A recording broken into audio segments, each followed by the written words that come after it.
اس programme کو آگے بڑھاتے ہوئے میں آپ ہی کے علاقے کے معروف مشہور عالم دین خطیب، وہ بھی جاباز خطیب مقرر حضرت مولانا شبیب حنفی صاحب دعوت برکاتہ العالیہ تشریف رکھتے ہیں، میں انہیں بڑے ادب احترام سے گزارش کرتا ہوں اس شعر کے ساتھ کہ قدم قدم پہ برکتیں، نفس نفس پہ رحمتیں، قدم قدم پہ برکتیں، نفس نفس پہ رحمتیں، جہاں جہاں سے وہ شفیع آسیہ گزر گیا، جہاں نظر نہیں پڑی وہاں ہے رات آج بھی، جہاں نظر نہیں پڑی وہاں ہے رات آج بھی، وہی وہی سحر وہی جہاں جہاں گزر گیا۔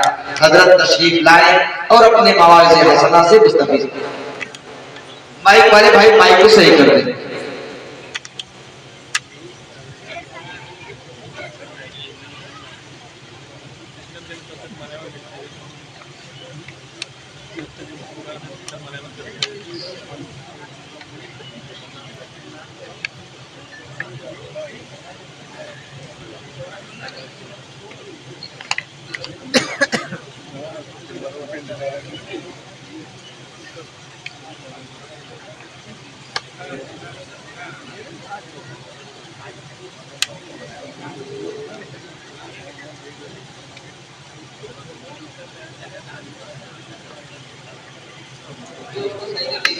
مائک والے بھائی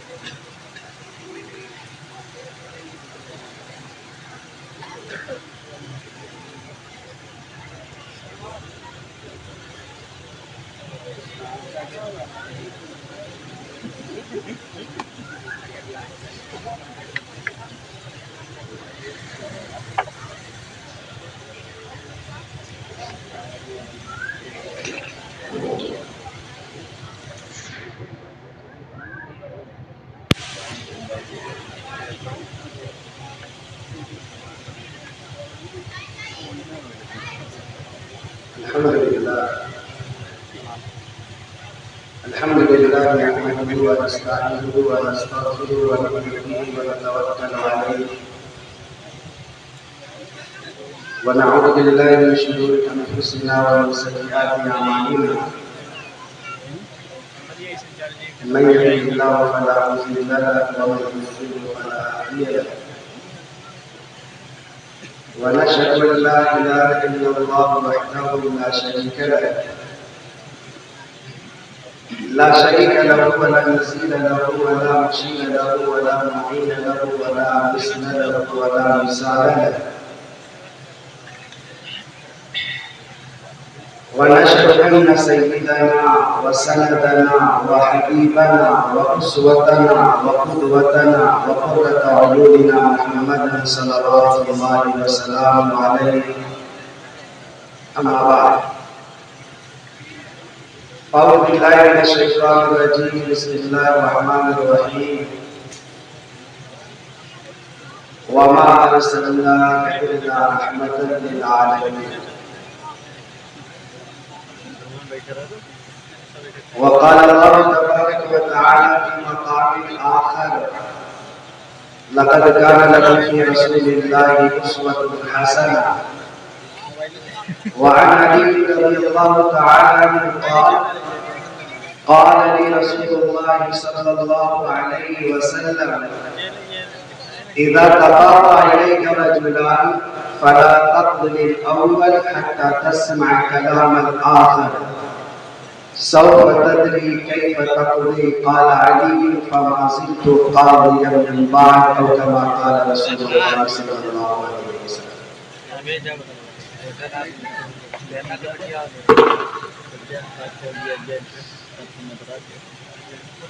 سلام اس پر کہ جس نے بے کسوں کی دستگیری کی، سلام اس پر کہ جس نے بادشاہی میں فقیری کی،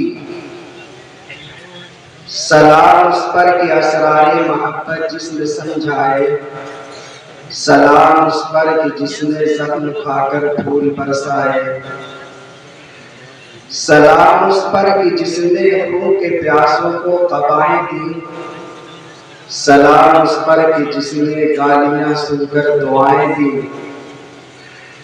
سلام اس پر کہ دشمن کو حیات جاویداں دے دی، سلام اس پر ابو سفیان کو جس نے امان دے دی، سلام اس پر کہ جس کا ذکر ہے سارے صحائف میں، سلام اس پر ہوا مجروح جو بازار طائف میں، سلام اس پر وطن کے لوگ جس کو تنگ کرتے تھے، سلام اس پر کہ گھر والے بھی جس سے جنگ کرتے تھے، سلام اس پر کہ جس کے گھر میں چاندی تھی نہ سونا تھا، سلام اس پر کہ ٹوٹا بوریا جس کا بچھونا تھا، سلام اس پر جو سچائی کی خاطر دکھ اٹھاتا تھا، سلام اس پر جو بھوکا رہ کے اوروں کو کھلاتا تھا، سلام اس پر جو امت کے لیے راتوں کو روتا تھا، سلام اس پر جو فرش خاک پر جاڑوں میں سوتا تھا، سلام اس پر کہ جس کی سادگی درس بصیرت تھی، سلام اس پر کہ جس کی ذات فخر آدمیت تھی، سلام اس پر کہ جس نے فضل کے موتی بکھیرے ہیں، سلام اس پر بروں کو جس نے فرمایا کہ میرے ہیں، سلام اس پر کہ جس کی چاند تاروں نے گواہی دی، سلام اس پر کہ جس کی سنگ پاروں نے گواہی دی، صلی اللہ علیہ وسلم۔ انجمن رحمانیہ ہاشمی معاملہ معاون کے زیر اہتمام آج کا یہ عظیم الشان اجلاس عام سیرت النبی کے عنوان سے منعقد کیا جا رہا ہے۔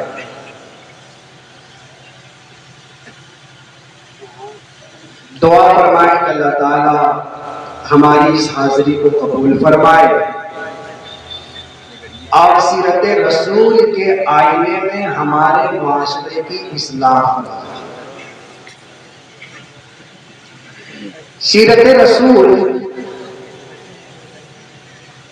ایک ایسی سیرت ہے جس کے آئینے میں اپنے معاشرے کی اصلاح ممکن ہے۔ معاشرے کے اندر جو بگاڑ اور معاشرے کے اندر جو خرابیاں پائی جا رہی ہے، اگر آقائے مدنی امام الانبیاء حضرت محمد صلی اللہ تعالیٰ علیہ وسلم کی سیرت کو اور آپ کی حیات طیبہ کو نظروں کے سامنے رکھا جائے تو انشاءاللہ بہت جلد ہمارے حالات تبدیل ہوں گے اور ہمارا معاشرہ ایک پاکیزہ اور صالح معاشرہ بن جائے گا۔ لیکن شرط یہی ہے کہ عمل کے ارادے سے ہماری حاضری ہو، عمل کے جذبے سے ہمارا بیٹھنا ہو، اور یہ دل کے اندر عزم مصمم لے کر کے بیٹھے کہ جو بات کہی جائے گی اس پر خود بھی عمل کریں گے انشاءاللہ تعالی، اور دوسروں کو بھی عمل کرنے کی دعوت دیں گے۔ اللہ کے نبی علیہ الصلوۃ والسلام آپ نے اتنا منظم اصول ہمارے سامنے پیش کر دیا ہے اور اتنی جامع اور مکمل شریعت عنایت فرما دی ہے کہ اس کے اندر والدین کے حقوق بھی بیان کر دیے گئے، اس کے اندر بہنوں کے حقوق بھی بیان کر دیے گئے، اولاد کے حقوق بھی بیان کر دیے گئے، علماء کے حقوق بھی بیان کر دیے گئے، ائمہ کے حقوق بھی بیان کر دیے گئے، پڑوسی کے حقوق بھی بیان کر دیے گئے۔ غرض یہ کہ اللہ کے نبی علیہ الصلوۃ والسلام نے ہر ایک کے حقوق کے تعلق سے وہ بات نقل فرما دی ہے کہ اگر اس جامع منشور اور دستور پر امت عمل کرنے لگے تو ایک باپ کو اپنے بیٹے سے شکایت نہ ہو، ایک ماں کو اپنی بیٹی سے شکایت نہ ہو، ایک شوہر کو اپنی بیوی سے شکایت نہ ہو، ایک استاد کو اپنے شاگرد سے شکایت نہ ہو، اور ایک آقا کو اپنے نوکر اور اپنے غلام سے شکایت نہ ہو، یہ تبھی ممکن ہے کہ جب ہم نبی اکرم علیہ السلام کی سیرت اور آپ کے طریقے پر زندگی گزارنے کا فیصلہ کر لیں۔ اللہ کے نبی علیہ السلام کے دور میں بہت سے ایسے معاملات آئے اور آپ نے حل کر کے بتا دیے۔ ایک مسئلہ اور ایک مقدمہ جو اللہ کے نبی علیہ السلام کے سامنے پیش آیا، صحابہ کرام موجود تھے، وہ آپ کی خدمت میں عرض کرتا ہوں۔ اگر اس واقعے کو ہم نے اپنی نظروں کے سامنے رکھا تو انشاءاللہ جگہ جگہ ہمارے لیے یہ ایک آئیڈیل اور رہنما ثابت ہوگا۔ اللہ کے نبی علیہ السلام، مسند احمد کی روایت موجود ہے، اللہ کے نبی علیہ السلام مسجد نبوی میں تشریف فرما تھے اور صحابہ کرام کا ٹھاٹھے مارتا ہوا سمندر تھا۔ ایک خاتون آئی اور آ کر کہتی ہے کہ اللہ کے نبی علیہ السلام، میں آپ کی بارگاہ میں آئی ہوں، میں اپنا مسئلہ حل کرانا چاہتی ہوں، آپ میرے مقدمے کو حل فرمائیے۔ ظاہر سی بات ہے کہ اللہ کے نبی علیہ السلام کا وہ دربار تو نہیں ہوا کرتا تھا کہ آپ سائل کو اپنے دربار سے دور کر دیا کرتے۔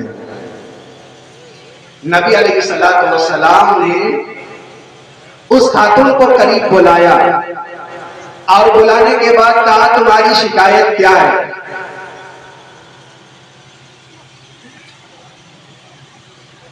آپ نے خاتون کو قریب بلایا اور کہا تمہاری شکایت کیا ہے، وہ پیش کرو۔ تو وہ خاتون کہتی ہے کہ اللہ کے نبی علیہ السلام، میں ایک بے سہارا اور مظلوم عورت ہوں اور میرے شوہر کی طرف سے میرے اوپر ظلم کیا گیا ہے، آپ میرے شوہر کو بلائیے اور بلا کر کے اسے سمجھائیے۔ آپ نے پوچھا بات کیا ہے؟ تو وہ خاتون رو کر کہتی ہے، آنسو بہا کر کے کہتی ہے، یا رسول اللہ یضربنی اذا صلیت، جب میں نماز پڑھتی ہوں تو میرا شوہر مجھے مارتا ہے۔ یا رسول اللہ میں نماز پڑھتی ہوں تو میرا شوہر مجھے مارتا ہے، تماچے لگاتا ہے، ضربے لگاتا ہے۔ یا رسول اللہ آپ میرے شوہر کو بلا کر کے سمجھا دیجئے اور مجھے نماز پڑھنے کی اجازت عطا کر دی جائے۔ صحابہ کرام حیران ہو گئے کہ عجیب خاتون ہے، یہ تو دور رسالت ہے، نماز نہ پڑھنے پر مارنا یہ تو ماحول والوں کو سمجھ میں آتا ہے، لیکن نماز پڑھنے پر مارنا یہ بات ہماری عقل میں نہیں آتی۔ لیکن روایت معتبر ہے، حدیث معتبر ہے، اللہ کے نبی کے زمانے کا واقعہ ہے اور مسجد نبوی کے اندر پیش آیا، اور صحابہ وہ ہیں جن کے بارے میں قرآن کہتا ہے رضی اللہ عنہم ورضوا عنہ۔ اللہ نے اس دنیا کے اندر صحابہ کرام کے لیے رضا کا پروانہ عطا کر دیا۔ اب کائنات میں اس سے بہتر انبیاء کے بعد کوئی جماعت نہ آئی ہے اور نہ صبح قیامت تک آ سکتی ہے۔ لیکن صحابہ کرام حیران ہو گئے کہ نماز پڑھنے پر مارنا یہ بڑی حیرت کی بات ہے۔ وہ خاتون کہتی ہے کہ ہاں یا رسول اللہ، میں جھوٹ نہیں بول رہی ہوں، میں صحیح بات کر رہی ہوں، آپ میرے شوہر کو بلا کر کے سمجھائیے، میرے شوہر کو بلائیے، میرا شوہر مجھے نماز پڑھنے نہیں دیتا اور مصلی پر آ کر کے مجھے مارتا ہے، تھپڑ لگاتا ہے، یا رسول اللہ میرا یہ مسئلہ حل فرمائیے۔ اللہ کے نبی علیہ السلام نے اس کی شکایت کو سنا۔ آپ سے پوچھنا چاہ رہا ہوں، آپ بتائیں اپنے سینے پر ہاتھ رکھ کر، کیا اسلام عورتوں کو مارنے کی اجازت دیتا ہے؟ کیا مردوں کو یہ حق حاصل ہے کہ عورتوں پر پر ہاتھ اٹھائے؟ کیا کسی شوہر کو اسلام نے یہ آرڈر دیا کہ اپنی بیوی کو مارے اور تماچا لگائے؟ لیکن آج ہمارے معاشرے کے اندر یہ وبا عام ہوتی جا رہی ہے کہ مرد حضرات اپنی بیویوں پر ہاتھ اٹھا دیتے ہیں۔ بہت ساری عورتوں کی طرف سے شکایت آتی ہے۔ ایک خاتون مدرسے پہ آئی اور کہنے لگی، مولا یہ نشانات دیکھیے، میرے گھر والوں نے مجھے مارا ہے۔ اور واقعتاً آپ کے سامنے میں عرض کر رہا ہوں کہ چہرے پر کالے رنگ کا نشان بھی تھا، ہاتھ پر بھی مارنے کے نشانات موجود تھے۔ نبی اکرم علیہ السلام کی امت کیا اس نچلی سطح پر پہنچ جائے گی کہ اپنی بہن بیٹیوں پر ہاتھ اٹھایا جائے، اپنی بیویوں پر ہاتھ اٹھایا جائے؟ آپ ذرا قرآن سے پوچھئے کہ قرآن بتا، جس کے بارے میں اللہ نے فرمایا ان ھذا القرآن یہدی للتی ہی اقوم، سیدھا راستہ بتانے والی یہ کتاب ہے۔ قرآن میں تجھ سے پوچھتا ہوں، الحمد کے الف سے لے کر والناس کی سین تک قرآن فیصلہ کر کے تو بتا، تیرا فیصلہ آخری فیصلہ ہوگا، تیرا ججمنٹ آخری ججمنٹ ہوگا۔ قرآن تو بتا، کیا عورتوں کو مارنے کی اجازت ہے؟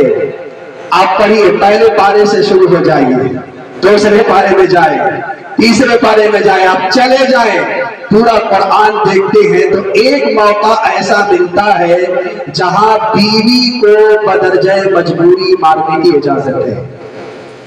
کون سا مقام ہے؟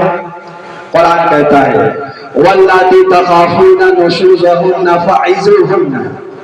قرآن کہتا ہے کہ اگر عورت نافرمان ہو جائے، عورت بدچلن ہو جائے، عورت بد کردار ہو جائے، عورت شادی شدہ ہونے کے بعد کسی غیر مرد سے بات کر رہی ہے، قرآن کیا کہتا ہے؟ طلاق دے دو۔ یہ دین سے ناواقفیت کی علامت ہے۔ اب ہمارے علماء سے روابط کمزور ہو گئے، مدارس سے ہمارا کنیکشن ختم ہو گیا، اب دینی مسائل سیکھنے کے لیے ہمارے پاس وقت نہیں ہے۔ اب تو لوگ سوچتے ہیں کہ علماء کے پاس جانے کی کیا ضرورت ہے، یوٹیوب کھولیں گے اور کسی عالم کا بیان سن لیں گے۔ معلوم نہیں آپ کو ان یوٹیوب پر اور فیس بک پر اور ٹویٹر پر دجالی قسم کی طاقتیں موجود ہیں، ایسے ایسے علماء موجود ہیں جو آپ کے سینے سے ایمان کھرچ کر باہر کر دیں گے۔ آپ کسی کی ٹوپی اور کسی کی داڑھی اور کسی کے کرتا پاجامہ پر نہ جائیے گا، اپنے علاقے کے معتبر اور مستند علماء کو اپنے سر کا تاج بنایا جائے، ان سے مسائل پوچھے جائے۔ بے شک قرآن سے پوچھتے، قرآن تو بتا مارنے کی اجازت ہے؟ تو قرآن کہتا ہے کہ اگر عورت بد کردار ہو جائے، میں اپنی ماں بہنوں سے بھی خطاب کر رہا ہوں، جہاں تک میری آواز پہنچ رہی ہے وہ اپنے کام سے فارغ ہو کر کے بات کو بہت توجہ سے سنیں۔ مردوں کے لیے بھی بڑی قیمتی بات، عورتوں کے لیے بھی بڑی قیمتی بات۔ قرآن سے پوچھتے، قرآن یہ بتا مارنے کی اجازت ہے یا مارنے کی اجازت نہیں ہے؟ قرآن کہتا ہے کہ اگر عورتوں کی طرف سے بد کرداری والا معاملہ پایا جائے، عورتوں کی طرف سے اعراض پایا جائے، عورتوں کی طرف سے سرکشی پائی جائے، تو قرآن فرسٹ نمبر پر کرتا ہے، کیا کہتا ہے قرآن؟ فَعِظُوهُنَّ، آپ سمجھائیے۔ کس سے سمجھائیے گا؟ ہاتھ سے نہیں۔ ہو سکتا ہے کہ ماحول کے لوگ یہ کہیں سمجھانے کا مطلب ہاتھ سے سمجھانا ہوتا ہے، تو اس کے ذمہ دار آپ ہوں گے، اس کا ذمہ دار میں نہیں ہوگا۔ سمجھانے کا مطلب ہاتھ سے سمجھانا نہیں، اس کا نمبر تو آ رہا ہے آگے۔ سمجھانے کا مطلب یہ ہے کہ آپ پیار سے سمجھائیے، زبان سے سمجھائیے کہ محترمہ اللہ نے آپ کا کنیکشن میرے ساتھ جوڑ دیا ہے، براہ کرم اگر آپ پہلے کسی سے بات کرتی رہی ہوں تو آپ نمبر بلاک کر دیجئے۔ اب آپ کسی کے لیے نہ سجیے، اب آپ کسی کے لیے اپنے چہرے کو نہ سنواریے۔ اب آپ اپنے شوہر کے پاس آ گئی ہیں تو آپ کو اپنی ساری خوبصورتی اپنے شوہر کے سامنے ظاہر کرنی چاہیے۔ اگر عورت مان جائے تو پھر آپ کو دوسرا قدم اٹھانے کی اجازت نہیں. اگر اس پر بھی عورت ماننے کے لیے تیار نہیں ہے، قرآن کہتا ہے آپ ان کا بستر الگ کر دو. آپ کے پاس 2 کمرے ہیں، ایک کمرہ اس کے لیے اور ایک کمرہ آپ اپنے لیے. اگر آپ کے پاس 2 کمرے نہیں، صرف ایک ہی کمرہ ہے تو 2 چارپائی ہوگی، 2 بیڈ ہوں گے. ایک بیڈ پہ آپ آ جائیے، دوسرے بیڈ پہ وہ چلی جائے. اور اگر آپ کے پاس اتنا بھی نہیں، صرف ایک ہی چارپائی ہے اور 5,000 آپ کی تنخواہ ہے، تو کیا فرمایا گیا آپ کے لیے کہ آپ اپنا چہرہ جانب مشرق کر لیں، وہ اپنا چہرہ جانب مغرب کر لیں. اب اگر وہ عورت ہوگی شریف خاندان کی تو وہ کہے گی کہ میں اتنی نکمی ہو گئی، میں اتنی بد تہذیب ہو گئی کہ میرا شوہر مجھ سے سیدھے منہ بات نہیں کرتا، تو گویا عورت کے سینے پر چھری چل جائے گی اور وہ اپنی آنکھوں میں آنسو لا کر معافی مانگنے لگے گی کہ میرے سرتاج آپ مجھے معاف فرما دے، خدا کے واسطے آپ مجھ سے بات تو کریں، میں آج کے بعد کوئی غلطی نہیں کروں گی، میں تمام غلطیوں سے توبہ تائب ہوتی ہوں، خدا کے واسطے آپ مجھے معاف کر دیں. اگر بات اب بھی سبل جائے، بات بن جائے، آپ چھوڑ دیجئے اور خوشیوں بھری زندگی گزاریے. اور اگر عورت ان دونوں شریفانہ تنبیہ کے بعد بھی ماننے کے لیے تیار نہیں ہے تو اس کا مطلب یہ ہے کہ وہ بات سے سمجھنے والی نہیں، بدرجہ مجبوری قرآن کہتا ہے وَاضْرِبُوهُنَّ. اب آپ کو مارنے کی بدرجہ مجبوری اجازت ہے، لیکن خدا کے واسطے آپ چہرے پہ نہ ماریے گا، خدا کے واسطے آپ ایسی جگہ نہ ماریے گا کہ ہڈی ٹوٹ جائے، خدا کے واسطے آپ ایسا نہ ماریے گا کہ اس کے جسم پر کالے نشانات آ جائیں. آپ ہلکی مار ماریے. اب وہ کہے گی کہ دیکھو میرے شوہر نے میرے اوپر ہاتھ اٹھا دیا، پورے محلے میں اور مرد تو اپنی بیویوں کو بہت مانتے ہیں، لیکن میں کتنی نکمی ہوں، میں کتنی بے غیرت ہوں کہ میرے شوہر نے میرے اوپر ہاتھ اٹھا دیا. اگر بات بن جاتی ہے تو پھر آپ کو کوئی اور کارروائی کرنے کی اجازت نہیں ہے. تو خیر میں عرض یہ کر رہا تھا کہ عورتوں کو مارنے کی اجازت مردوں کو نہیں ہے.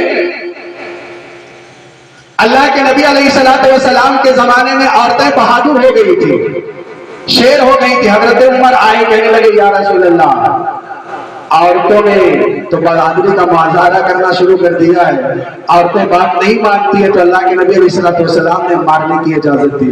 اب صحابہ نے مارنا شروع کر دیا. اب عورتوں کی طرف سے شکایت آ گئی یا رسول اللہ ہر گھر میں پٹائی ہو رہی ہے. تو نبی علیہ السلام نے فرمایا تھا وَلَن يَغْلِبَ خِيَارُكُمْ، تم میں جو اچھے مرد ہوں گے اپنی بیویوں کو نہیں ماریں گے. ماحول کے اچھے نوجوان، ماحول کے اچھے لوگ اپنی بیویوں پر ہاتھ نہیں اٹھائیں گے. وہ خاتون کہتی یا رسول اللہ نماز پڑھنے کی اجازت دے دی جائے، میں نماز پڑھنا چاہتی ہوں لیکن میرا شوہر مجھے نماز پڑھنے نہیں دیتا. اچھا، اللہ کے نبی علیہ السلام نے نماز کے چھوڑنے پر تو مارنے کا حکم دیا ہے. آپ کے سامنے کو روایت ہونی چاہیے جس میں اللہ کے نبی علیہ السلام نے فرمایا مُرُوا صِبْيَانَكُمْ بِالصَّلَاةِ إِذَا بَلَغُوا السَّبْعَ. آپ کا بچہ جب 7 سال کی عمر کو پہنچ جائے تو آپ نماز پڑھنے کا حکم دیجیے. کتنی عمر؟ 7 سال کا. جو ماہرین تربیت ہیں وہ فرماتے ہیں کہ بچہ 7 سال کی عمر میں ساری چیزیں سیکھ جاتا ہے. ہم لوگ یہ کہتے ہیں کہ ابھی چھوٹا بچہ ہے، یہ چھوٹی بچی ایسے جینس پینٹ پہنایا جائے،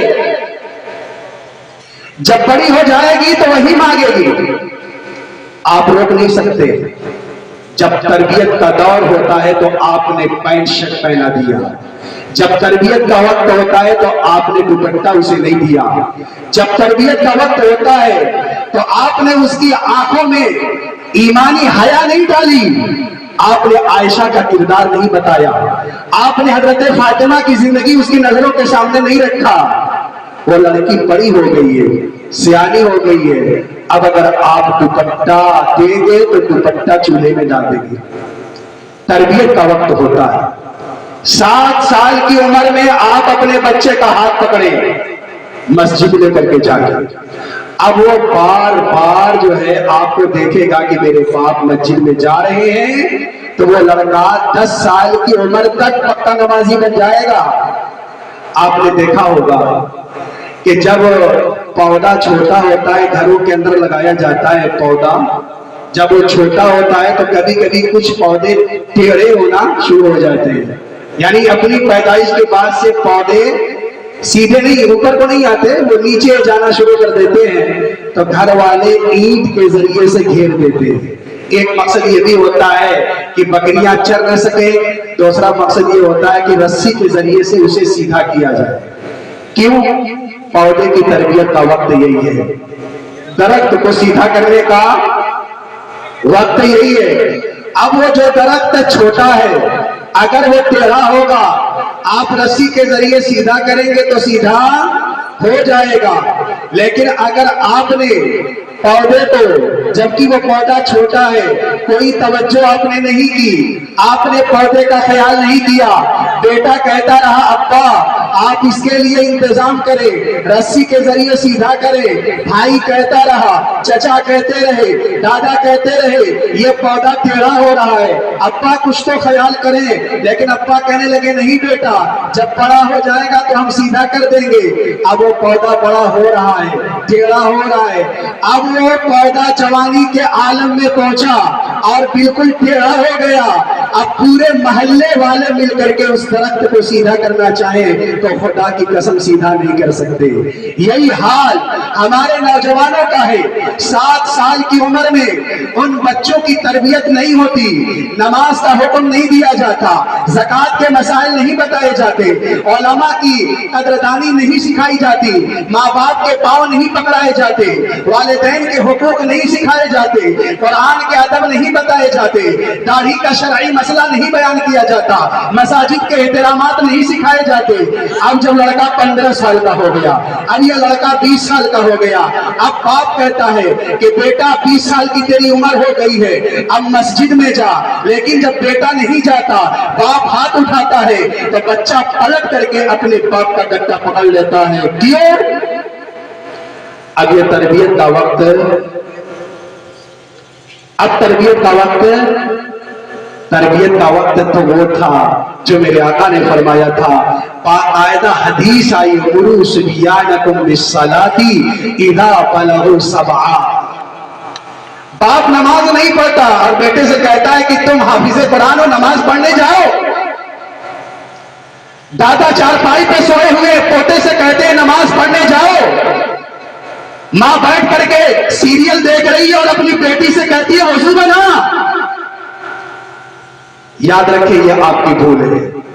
مدرسے میں ایک نوجوان آیا، کہنے لگا مولانا آپ لوگ کیا پڑھائی کراتے ہیں، کیا آپ بچوں کو سکھاتے ہیں؟ یہ 10 سال کا میرا بھائی ہے چھوٹا، فجر کی نماز نہیں پڑھتا۔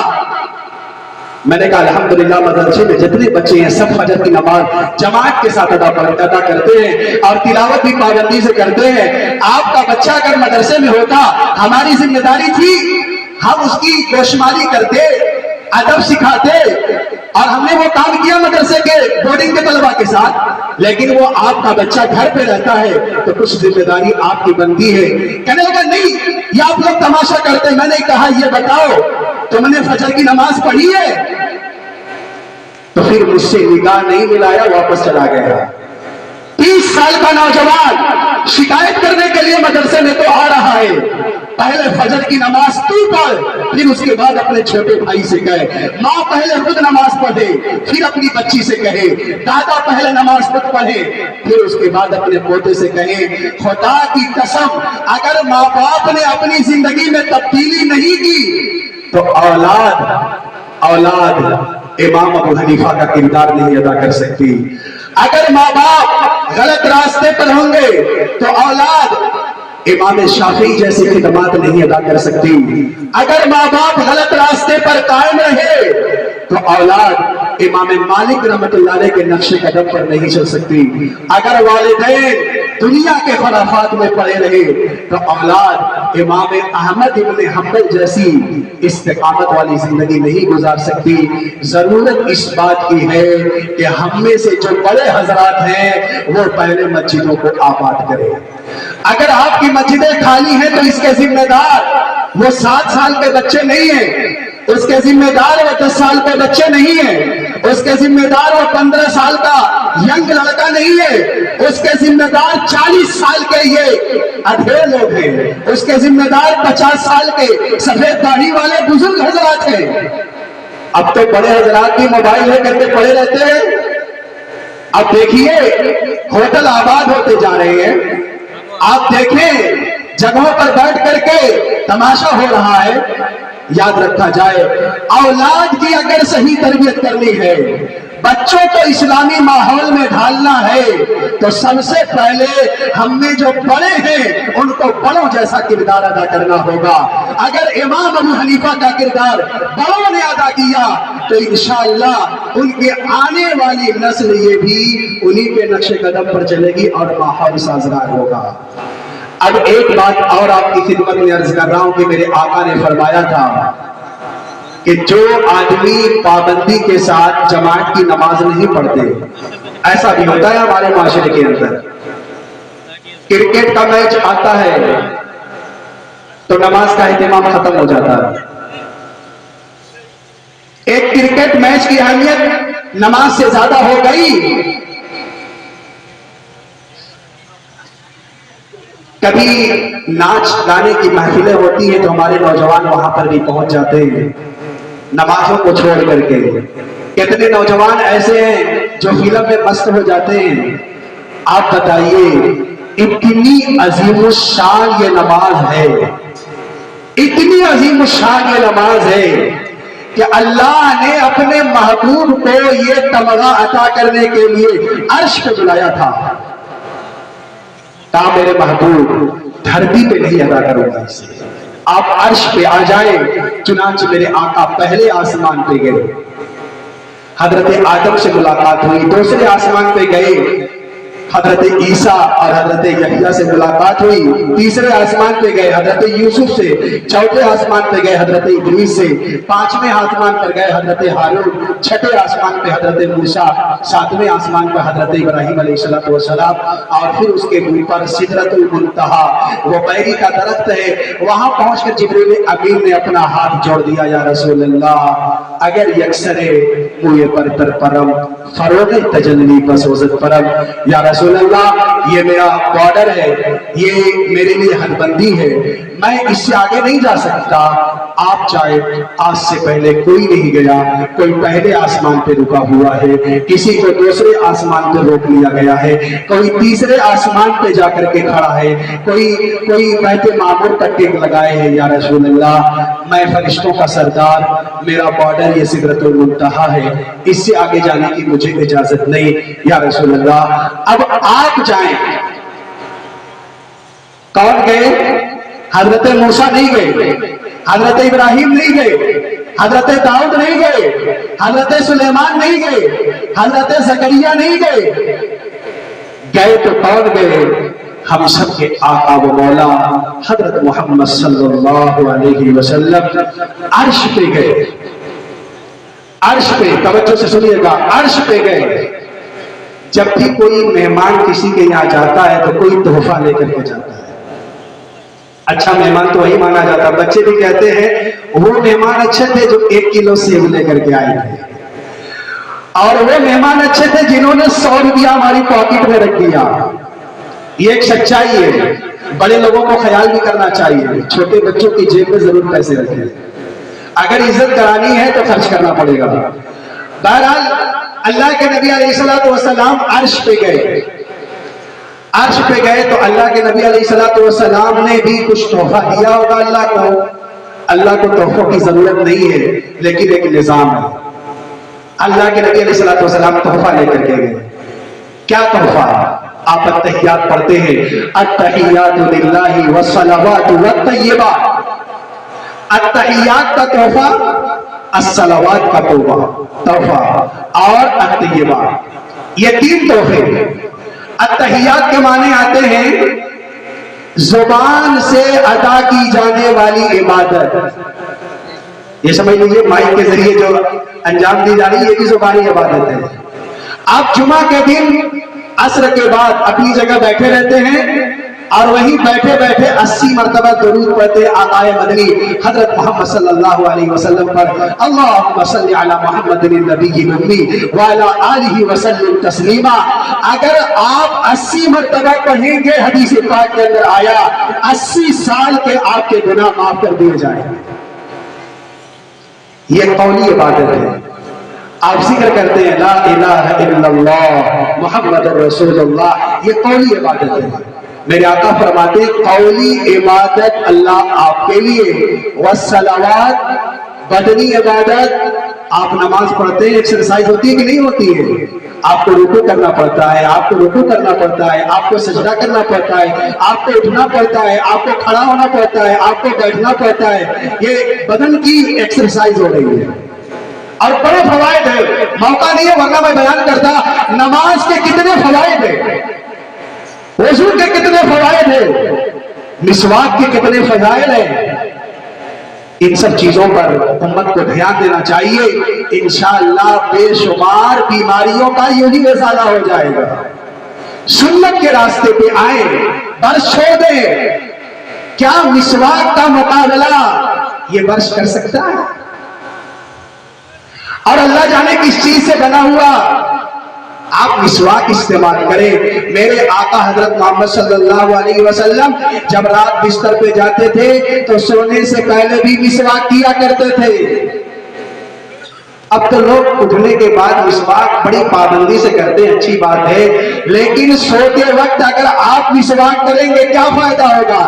کھانا کھانے کے بعد اگر آپ نے مسواک نہیں کیا تو کھانے کا وہ حصہ آپ کے دانتوں کے اندر رہ جائے گا اور اس کے اندر جراثیم ہوتے ہیں. وہ جراثیم پوری رات آپ کے مسوڑے میں چلتے ہیں. نتیجہ یہ ہوتا ہے کہ آپ کے دانت کا بعد حصہ خراب ہو جاتا ہے. میرے آقا نے 1400 سال پہلے اپنے عمل سے یہ بتا دیا کہ آپ نے عشاء سے پہلے کھانا کھایا، عشاء کی نماز آپ نے ادا کی، آپ اپنے بستر پہ آئے، اس سے پہلے اگر آپ نے مسواک کر لیا تو جتنے منہ کے جراثیم تھے وہ سارے ختم ہو جائیں گے. آپ کا دانت صاف ہو جائے گا، آپ کے منہ سے بدبو ختم ہو جائے گی. 70 فوائد علماء نے بیان فرمائے ہیں. اب آپ رات بھر سوئیں گے تو جراثیم آپ کے منہ میں نہیں ہے، آپ کا دانت خراب نہیں ہوگا، آپ کا دانت بھی چمکے گا اور آپ کے منہ سے بدبو بھی ظاہر ہو جائے گی. تو سنت کے راستے پہ آئیں، زیادہ اسمارٹ بننے کی کوشش نہ کریں. فیشن کے اس دور میں اللہ حفاظت فرمائے، مرد بھی بگڑتے جا رہے ہیں، عورتیں بھی ننگی ہوتی جا رہی ہیں. آئے سنت کے راستے پہ، آئے میرے آقا کے راستے پہ، آئے حضرت عمر کے راستے پہ. حضرت عمر کے پاس وہ اے سی نہیں ہوا کرتا تھا. میں اے سی کی مخالفت نہیں کرتا، لیکن ہماری قوم عیش پرستی میں مبتلا ہو گئی ہے. آرام آرام آرام. حضرت عمر کی زندگی کو دیکھو، جب بیت المقدس فتح کرنے کے لیے جا رہے تھے تو کپڑے پر 17 پیوند کے نشانات تھے حضرت عمر رضی اللہ تعالیٰ عنہ کے. اور آپ نے اپنے غلام کے ساتھ کیسا منصفانہ عمل اور کردار پیش کیا تھا کہ آپ دور فاروقی کو پڑھے کہ آپ کا خادم ایک مرتبہ زمین پر ہے، آپ اوپر سواری پر ہے، اور کبھی حضرت عمر جیسا 24 لاکھ مربع میل پر حکومت کرنے والا فاروق اعظم جس کو دیکھ کر کے شیطان اپنا راستہ تبدیل کر دیا کرتا تھا، حضرت عمر نیچے ہیں. غلام کانپ جاتا ہے، کہتا ہے میرے آقا یہ گستاخی تو نہ کروائیے. لیکن فاروق اعظم کا جواب تھا کہ دنیا جب عمر کی تاریخ پڑھے گی تو کہے گی کہ عمر تو نے سواری کی تھی اور اپنے غلام کو پیدل چلایا تھا. کل خدا کے دربار میں عمر کیا جواب دے گا؟ سنو سنو، یہ عدل سکھایا ہے، یہ انصاف سکھایا ہے ہر دنیا کے آقاؤں کو کہ اپنے مالک اپنے غلاموں کے ساتھ بھی ویسا سلوک کرو جیسے حضرت عمر نے اپنے خادم کے ساتھ کیا تھا. اب ان لوگوں نے بیت المقدس ایسے ہی آپ کو دے دیا بغیر لڑے ہوئے. اللہ سے دعا فرمائے کہ پوری دنیا کے اندر مسلمانوں پر ظلم و تشدد ہو رہا ہے، اور خاص طور سے فلسطین کی سرزمین پر ہم یہاں پر آسانی کے ساتھ ہیں، آرام کے ساتھ ہیں، وہاں پر مائیں شہید ہو رہی ہیں، بچے شہید ہو رہے ہیں، مدارس اجاڑے جا رہے ہیں، قرآن چلایا جا رہا ہے۔ میں ضرورت اس بات کی محسوس کرتا ہوں، اپنی دعاؤں میں ضرور یاد کریں امت مسلمہ کو اللہ تعالیٰ ان کے گھروں کو آباد فرمائے، اللہ ان کی شہادتوں کو قبول فرمائے، اللہ ان کی قربانیوں کو قبول فرمائے، اللہ ان کو حوصلہ عطا فرمائے، اللہ ان کو ثابت قدمی عطا فرمائے۔ تو خیر، میں عرض یہ کر رہا تھا کہ اللہ کے نبی علیہ السلام کہاں پہنچے؟ عرش پہ۔ کیا تحفہ دیا تھا؟ التحیات للہ والصلوات والطیبات۔ اے اللہ، قولی عبادت، بدنی عبادت، مالی عبادت، یہ تین تحفہ دربار خداوندی میں پیش کر دیا اللہ کے نبی علیہ السلام نے۔ اچھا یہ بتائیے، اللہ کے نبی علیہ السلام کوئی کھانے پینے والی چیز کیوں نہیں لے کر کے گئے تھے؟ اجوا کھجور لے کر کے چلے جاتے۔ ایک صاحب کہہ رہے مولانا یہ اجوا کھجور ہے نبی اکرم علیہ السلام نے اپنے دست مبارک سے لگایا تھا اس کی طرف۔ آج بھی بڑی قیمتی ہوتی ہے، اللہ نے بار بار اور آپ کو بھی بار بار کھانے کی توفیق عطا فرمائے۔ بڑے فوائد ہیں اس کے۔ زیتون کا تیل کثرت سے استعمال کریں۔ اگر اللہ نے آپ کو استطاعت دی ہے، اب جو اغیار ہیں انہوں نے یہ سرسوں کے تیل اور یہ ریفائن وغیرہ چھوڑ دیا، اب وہ عرب سے منگا کر کے زیتون کا تیل استعمال کرتے ہیں۔ اور مسلمان بس بلڈنگ بنانے میں، کاروبار چمکانے میں، اعلیٰ سے اعلیٰ گاڑی چمچماتی ہوئی کار نکالنے میں، اور ایک ساتھ کہنے لگے بھی ایک ہفتہ پہلے مولانا یہ میرا موبائل 96,000 کا ہے، اور کالر ٹائٹ کر کے کہہ رہے تھے۔ خیر یہ مسلمان ناموری میں مرتا جا رہا ہے، شہرت میں مرتا جا رہا ہے۔ ضرورت اس بات کی ہے کہ جن کو اللہ نے استطاعت عطا فرمائی ہے، زیتون کا تیل اگر آپ استعمال کریں، میرے آقا نے پوری زندگی میں استعمال کیا تھا، آپ کے باڈی کے اندر کوئی نس بلاک نہیں ہو سکتی۔ آج کل جو ہارٹ اٹیک کے معاملات آ رہے ہیں، آج کل جو امراض آ رہے ہیں، اور آج کل جو طرح طرح کی بیماریاں پائی جا رہی ہیں، جس کے لیے آپ کو لکھنؤ اور ممبئی تک کا سفر کرنا پڑ رہا ہے، آپ نبی کے کھانوں پر آ جائیے، آپ نبی کے دسترخوان پہ آ جائیے، آپ نبی کے معاملات پر آ جائیں تو انشاءاللہ بہت ساری بیماریوں کا ازالہ ہو جائے گا۔ اللہ کے نبی علیہ السلام اجوا کھجور لے کر نہیں گئے تھے، زمزم کا پانی لے کر کے نہیں گئے تھے کہ 1 لیٹر اللہ کے لیے زمزم کا پانی۔ کیوں؟ اللہ کھانے سے پاک ہے اور اللہ پینے سے پاک ہے، اللہ سوتا نہیں ہے، اللہ کو نیند نہیں آتی، اور اللہ ہماری عبادتوں کا محتاج بھی نہیں ہے۔ پوری امت اگر سجدے میں پڑ جائے، اللہ کی خدائی میں اضافہ ہونے والا نہیں ہے، اور دنیا کے سارے حکمراں، دنیا کی ساری عوام، دنیا کے سارے پڑھے لکھے لوگ، دنیا کے سارے ناخواندہ لوگ، چاہے جس طبقے سے ہو، چاہے وہ عرب کے ہوں، چاہے وہ عجم کے ہوں، چاہے دنیا کے کسی بھی خطے سے تعلق رکھنے والے ہوں، ساری دنیا سجدے سے انکار کر دے، اللہ کی شان کبریائی میں ذرہ برابر کمی آنے والی۔ مسئلہ اللہ کا نہیں ہے، مسئلہ ہمارا اور آپ کا ہے۔ اگر آپ مسجدوں کو آباد کریں گے، اللہ آپ کی دنیا کو بھی آباد کر دے گا اور آپ کی آخرت کو بھی آباد کر دے گا۔ تو خیر میں عرض یہ کر رہا تھا، ذرا توجہ سے سنیے گا، بڑی قیمتی بات علماء نے لکھی ہے۔ اللہ کے نبی علیہ السلام نے 3 تحفہ دیا۔ کیا؟